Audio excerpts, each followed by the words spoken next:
जय जगन्नाथ समस्त को ओडिया नववर्षर हार्दिक शुभेच्छा और शुभकामना आउ हैप्पी हनुमान जयंती। मु सकाल उठी फास्ट आज घर घर सफा कली बारंडा झोटी गोटे पकईदेली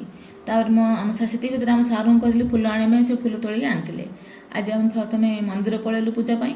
मुक्तेश्वर मंदिर जाइलु से मंदिर भोग लगे आसिलु आसला मो घर पूजा प्रिपेरेसन कली कहीं आज पणा संक्रांति बोली फास्ट पणा तैयारी कली तो अधघंटा पूर्व नबाता पानी पकई बतुरी थी आंब कदली पकई टे पर चकुड़ली छेना आ गोलमरच गुंड पकई पणा रेडी होगला ठाकुर पूजा में रेडी हेली ठाकुर पूजा कली घरे पूजा सरला से पणारे मो नड़िया आगुरी भोग लगे नड़ियाटा कोरिकी पणारे पकईली तो पणा रेडी होगला आम समस्त पणा टे बांटिलु घरे समस्त पणा टे पीलु मु लंच में रेडी हेली लंच आज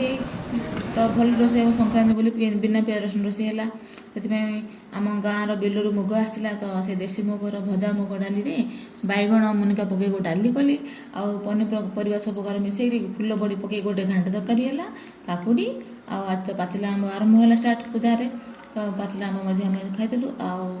दही नड़िया पकई गोटे चटनी करी तो आज लंच एतिकी रही। नमस्ते भलरे रुहंतु समस्ते।